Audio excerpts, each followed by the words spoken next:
Good morning, guys. Hey, hope everybody's doing great today. Extremely hot here in North Carolina. Extremely hot. I don't know if it's hot where you're at and listening to, but days like today and like this week shaping up, we're looking upper 90s in North Carolina. It makes me glad I'm not on the truck anymore. I certainly did it there for a while.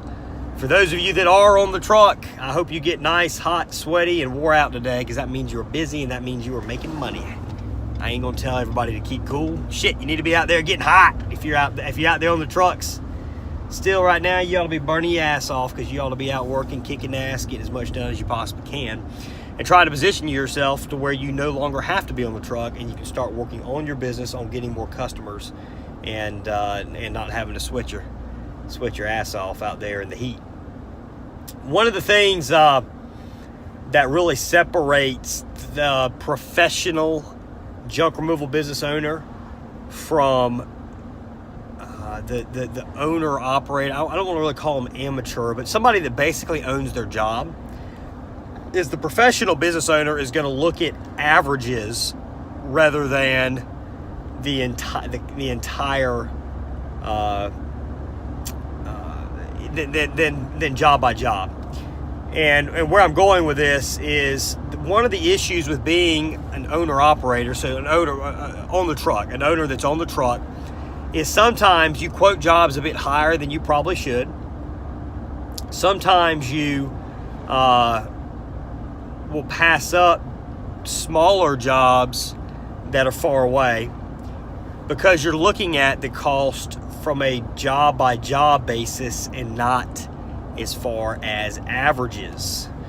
For example, we do pickups, Bagster pickups for Waste Management.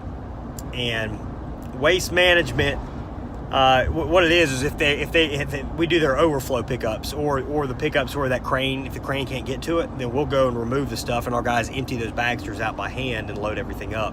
I can't say the price.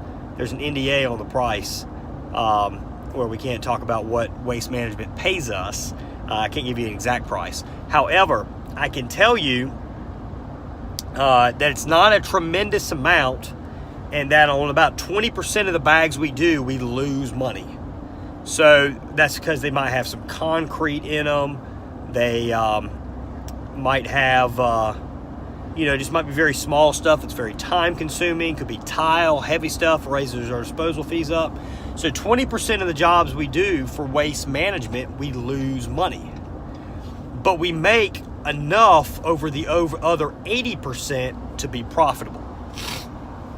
So a lot of people will make the mistake, like Waste Management is not going to allow you to charge extra for concrete. They have a limit of tonnage for that Bagster. If it doesn't exceed that tonnage limit, you're not going to charge them extra. So if you are steadfast on having to make money on every single job, then you're going to miss out on the 80% of profitable work. So if you have 20% of the jobs you lose money, and you're steadfast that you're going to make money on that bag, then you're going to miss out on a lot of work. You got to look at it as far as averages. On advertising, if it costs you $80, $100, I've seen our cost per job be as high as about $120, $125 before. There at times when our AdWords campaign had gotten kind of more expensive, we had a lot more competition, and we weren't doing everything exactly right. That's when we hired somebody to come in and clean our AdWords campaign up. We're still profitable at $120. Yeah, we'd go into a $95 job and we'd probably lose $60, $70. But then we'd get a $1,000, $2,000, $3,000 job, and that would more than make up for it. So it's all about averages. Now, going back to the owner-operator being on the truck, it would be a lot harder if I was on the truck to know that I was going to let's just use Waste Management Bagsters as an example, that I was going to these Bagsters and I was losing money to work. But I'll be honest with you, it is a lot easier when you have employees that you send there to do it, and you're not having to bust your ass. You're staying productive, and it's a lot easier to think about the averages when you have employees doing it rather than when you're doing it.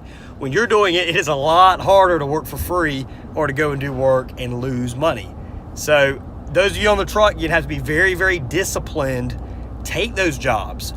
figure the averages, advertise, get your name out there, get business, and before you know it, you'll be off the truck, and it'll be a lot easier to do that advertising. Again, guys, business is about averages. You don't look at a job by job basis. You need to look at a P&L statement over the course of not just 1 month, not just a quarter, but the entire year.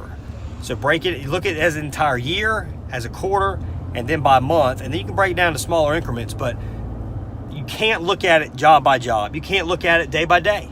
There are days that we have a truck that runs that loses money, but there's a reason that we've got 10 trucks in operation, and others that have been in business just as long have got just 1 or 2 in the same exact area, and that's one of the things is we always looked at it as averages. We would go and do a job and lose money just so we had that contact with that person, just so we had that potential referral for that person, just so because that is a review we can get online to help us get more business, current business, so it'll help somebody choose us immediately, and it's a potential repeat customer later on down the line. Look at your business as averages, guys. The law of averages in business always wins. If you will no longer look at it as a job by job basis, but as a average basis, your business is going to blow up. You'll be off the truck, and you'll be making more money than you've ever made in your whole entire life. Thanks, guys. We'll talk to everybody soon.